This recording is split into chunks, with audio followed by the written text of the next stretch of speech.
selamat datang di podcast Ceria. Dalam setiap episodenya kita akan membicarakan topik-topik bea cukai yang menarik dan mengupas semua hal yang harus sobat cukai semua ketahui. Kita juga akan mengundang para ahli untuk berbicara dan memberikan tips dan trik yang sangat berguna untuk sobat Ceria semuanya. Siap untuk belajar sambil bersenang-senang? Siap! Selamat pagi, perkenalkan saya Jihan dan pada hari ini sudah ditemani oleh Bapak Jun Yongki selaku Kepala Seksi Pelayanan Kepabeanan dan Cukai 2 yang sebelumnya sudah jadi narasumber juga ya Pak ya di podcast ini kemarin. Episode sebelumnya ya Pak ya. Selamat pagi Pak, bagaimana kabarnya? Baik, alhamdulillah, terima kasih Mbak Jihan. Mbak Jihan gimana kabarnya, sehat? Sehat Pak. Alhamdulillah. Semoga sehat selalu juga ya Pak ya. Iya, terima kasih. Nah pada pagi hari ini kita akan bincang santai ya Pak ya dengan Pak Jun terkait fasilitas kepabeanan yang mungkin cukup umum digunakan di bea cukai khususnya di Bali mungkin ya Pak ya, atau mungkin di Indonesia juga, yaitu terkait BC34 dan Akta Karnet. Nah, pertanyaan pertama nih Pak, mungkin karena sekarang sudah tidak pandemi ya Pak ya, karena kemarin ada peraturan pemerintah yang sudah memperbolehkan masyarakat untuk membuka masker untuk kegiatan sehari-hari ya Pak ya, outdoor dan indoor. Hal itu juga memberikan efek kegiatan masyarakat itu kembali normal lagi Pak, seperti sebelum pandemi. Seperti kalau saya perhatikan itu udah mulai banyak konser tuh orang-orang pada war semuanya.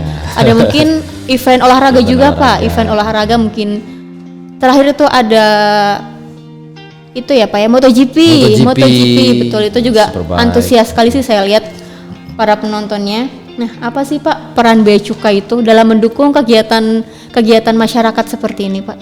Oke. Tapi sebelumnya saya kayaknya bukan ahli deh. Jadi bukan ahli, jadi hanya mungkin pernah ngalamin ya. Kalau ahlinya lebih banyak daripada saya. Oke ya Pak, enggak lah. Oke. Gini Mbak Jihan, memang betul ini udah mulai normal, jadi event-event udah mulai banyak nih. Betul sekali Pak. Kemudian maka peran DJBC udah mulai kembali itu ya. Nah, kita itu dalam hal ada event internasional atau contohnya mungkin event olahraga, betul, kemudian ada konser musik gitu ya. Betul. Kan itu mereka bawa peralatan sendiri kadang. Nah itu pasti berhadapan dengan ketentuan kepabeanan ya. Itu kita sebagai fasilitator kita akan memberikan fasilitas-fasilitas tertentu untuk mempermudah proses kepabeanan yang harus dilalui oleh para peserta event tersebut. Event internasional lah ya.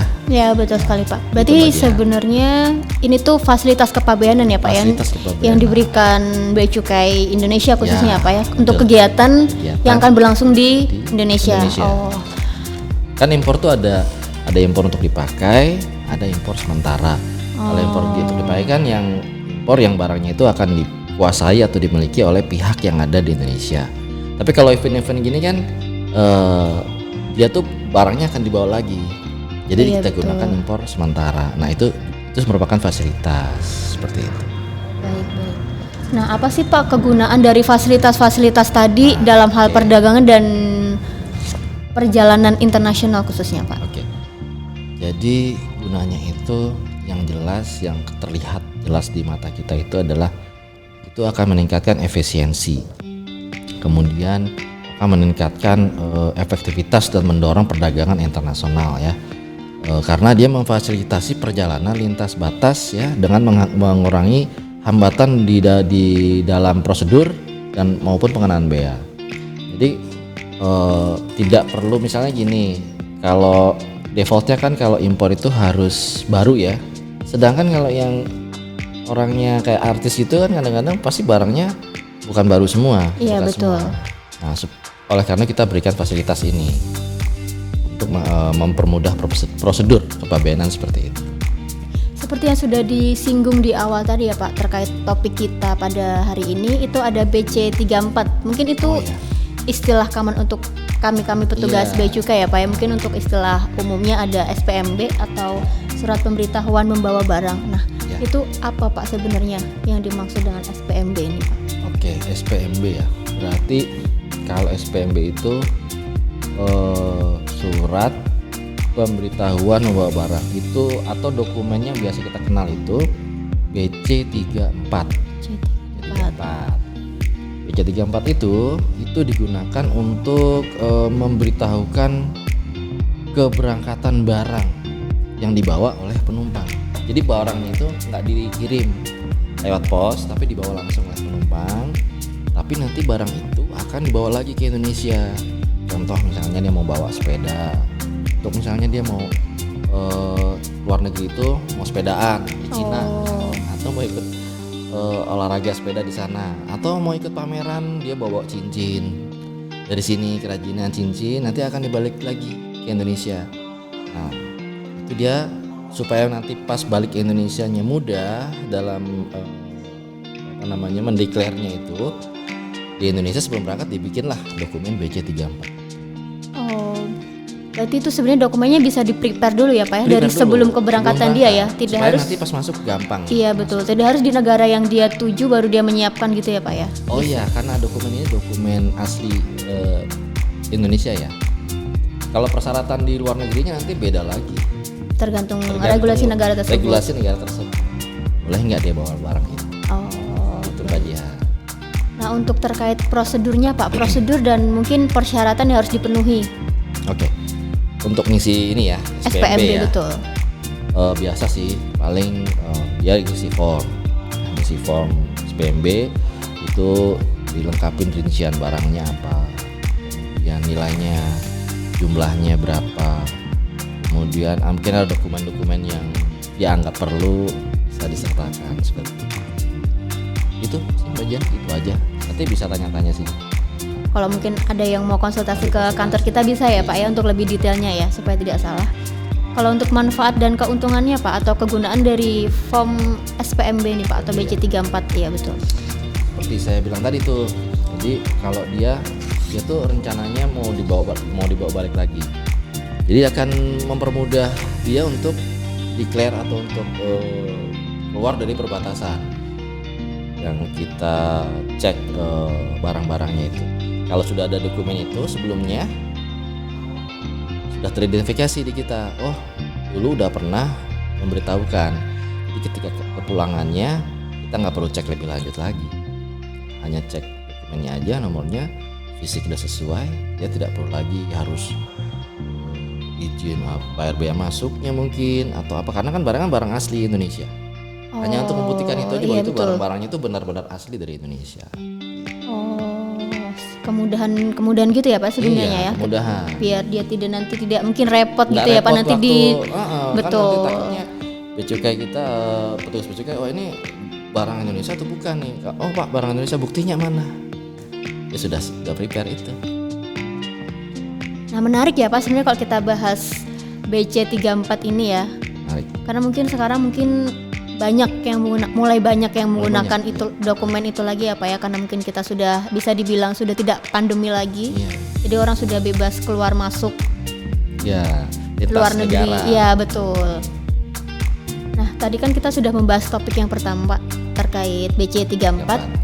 Nah untuk kalau topik yang kedua itu Atakarnet ya Pak ya. Nah itu sebenarnya bagaimana ya Pak? Apa itu Atakarnet? Karena itu istilahnya mungkin tidak familiar juga. Atakarnet itu, ya. Benar Pak Jian, kayaknya Atakarnet itu banyak orang yang nggak tahu ya. Iya betul. Karena memang jarang digunakan sih. Ini kita jarang jumpai gitu loh.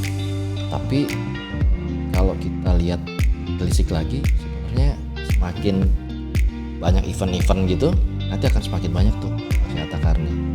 Jadi Atakarnet itu adalah suatu dokumen internasional. Dia bukan dokumen Indonesia ya. Bukan hanya Indonesia yang menyebutkan Atakarnet, tapi dokumen internasional. Berarti itu sudah regulasi internasional ya Pak ya. Mungkin tidak hanya di Indonesia, di negara manapun itu sama. Mungkin garis besarnya sama gitu ya Pak ya. Jadi dia dokumen internasional. Jadi digunakan untuk memfasilitasi perjalanan sementara barang-barang biasanya untuk keperluan eksibisi, pameran, pertunjukan, dan atau tujuan komersial yang lain deh, kan? Itu fungsinya tuh untuk mengurangi keharusan membayar pajak di negara yang dia tuju ya, atau lartas yang ada di negara yang dia tuju. Tujuan. Jadi ada dua kan, Atta Carne sama CPD Carne. Iya betul. Kalau Atta Carne itu untuk barang-barang non kendaraan bermotor. Kalau CPD itu untuk kendaraan bermotor, mobil, sepeda motor.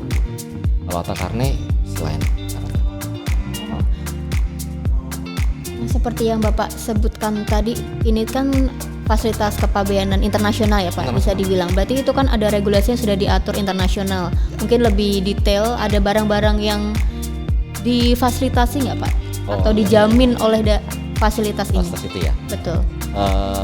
Biasanya barang-barang yang pakai Atta Carne itu, untuk Atta Carne ya, itu biasanya ada alat musik, alat buat pameran, dan olahraga tuh, sampel dagang, dan benda-benda seni.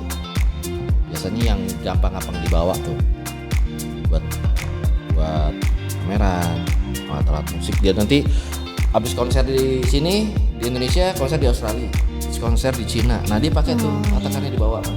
Jadi gampang tuh. Misalnya seperti itu Atta Carne. Kalau CPD Carne ya itu tadi kendaraan bermotor sama ya kendaraan bermotor.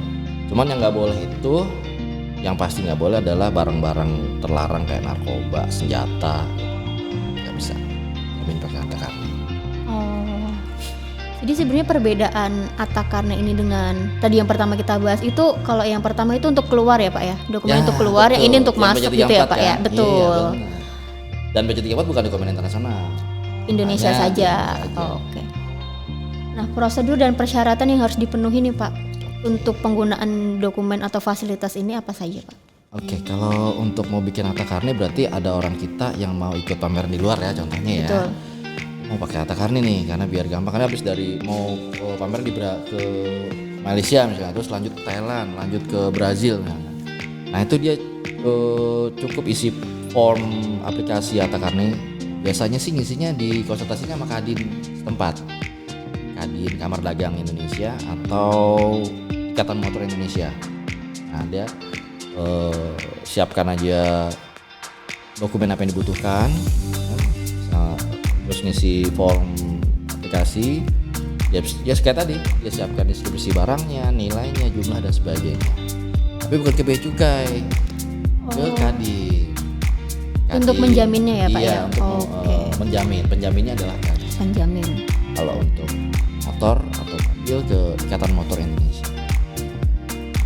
Berarti di sini petugas bea cukai itu sudah menerima outputnya ya Pak ya? Iya, Output Atta Carne-nya ya, bukan pihak yang dari awal mengurus. Iya, ya kita outputnya aja.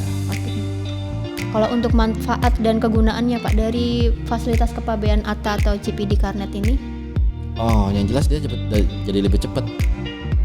Jadi prosesnya tuh jadi lebih cepat, lebih efisien. Yang seperti tadi saya sebut, ya bisa hemat cost ya, hemat biaya karena nggak harus bayar biaya pungutan negara ya Pak ya. Kemudian dia bisa tidak harus melengkapi dokumen-dokumen larangan dan batasan di negara tujuan. Misalnya negara tujuan tuh harus baru, tapi karena barangnya bekas, karena ada Atta Carne ya silahkan dipakai, kenapa? Iya, Tapi betul. dengan syarat Atta Carne-nya ada, terus harus dikeluarkan lagi dari negara tersebut. Di antaranya seperti itulah. Karena sebenarnya impor barang bekas itu tidak boleh ya Pak ya, kalau di Indonesia negara ya. kita, Ya di Indonesia khusus nggak boleh ya Pak ya.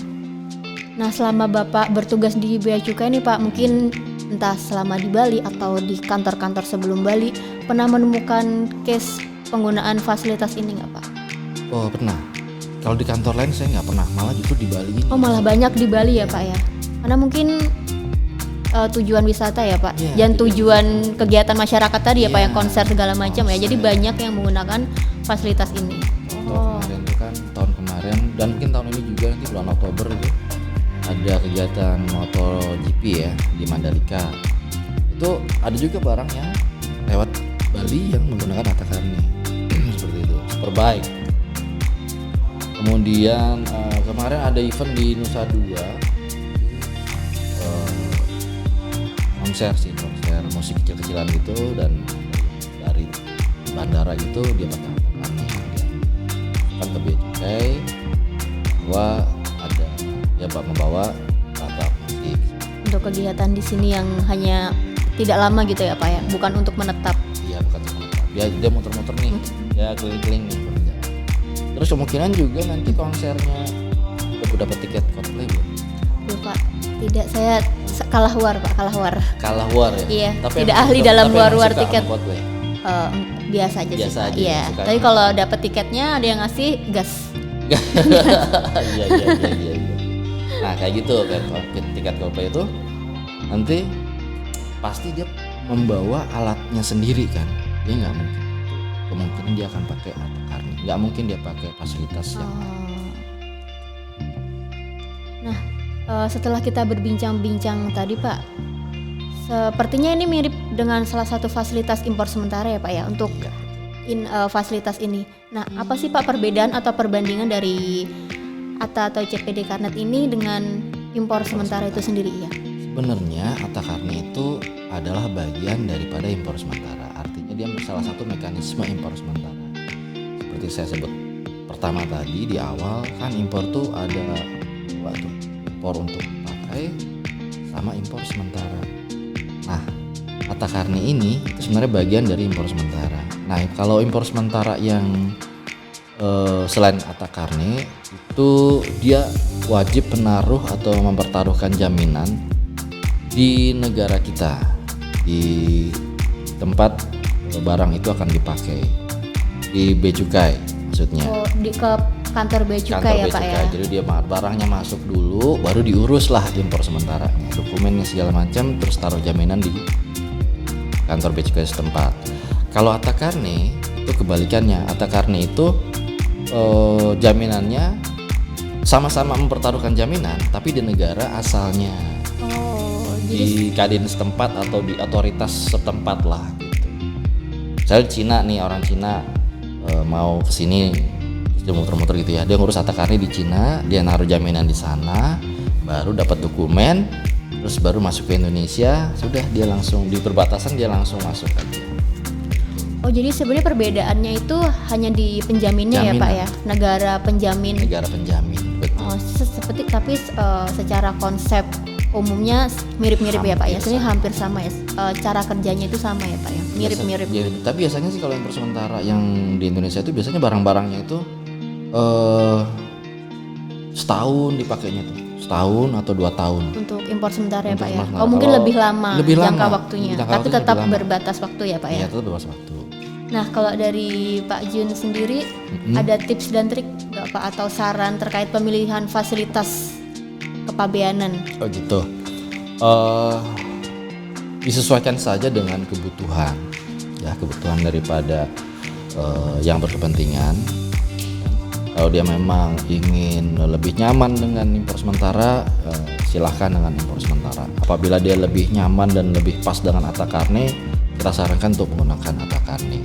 Itu semua kita pulangkan kepada kebutuhan masing-masing. Atau bisa juga berkonsultasi dengan ahli kepabeanan ya. Kan ada tuh yang namanya PBJK. PBJK itu pengusaha pengurusan jasa kepabeanan itu loh. Yang ada yang telah disertifikasi oleh bea cukai. Nah, itu bisa tanya-tanya. Saya mau masukin ini nih. Kira-kira bagusnya pakai apa ya? Atau mungkin bisa konsultasi ke kantor bea cukai terdekat ya Pak, dimanapun itu bisa ya Bisa, Pak ya. dengan Mungkin Pak Budihan juga bisa. Bisa, betul sekali. Wah, tidak terasa nih Pak, kita udah ngobrol-ngobrol, udah beberapa waktunya. Tapi nggak kerasa ngobrol sama Bapak karena banyak banget informasi yang Pak Jun bagikan kepada Sobat Ceria semuanya. Tapi mohon maaf Pak, kita harus mengakhiri bincang santai kita pada hari ini. Terima kasih Pak telah hadir kembali dan memberikan info-info yang menarik dan ilmu-ilmu yang bermanfaat. Semoga kita bisa bertemu di podcast-podcast selanjutnya ya Pak ya. Ya, mudah-mudahan. Terima kasih juga kepada Mbak Jihan yang sudah mengundang kami ya, mengundang saya di sini, terus bisa bincang-bincang seperti ini. Nanti mudah-mudahan kita bisa ngobrol yang lain lagi ya. Siap Pak. Terima kasih Mbak Jihan. Terima kasih ya Pak ya. Nah, Sobat Ceria semuanya, terima kasih telah menyimak episode pada pagi hari ini di podcast Ceria. Kami berharap Sobat Ceria semua bisa menikmati informasi yang kami sajikan dan memahami info-info menarik yang sudah disampaikan oleh narasumber. Jangan lupa untuk berbicara dengan kami melalui kolom komentar dan umpan balik. Sampai jumpa di podcast berikutnya dan terus belajar bersama kami. Sampai jumpa. Terima kasih ya Pak ya. Mantap.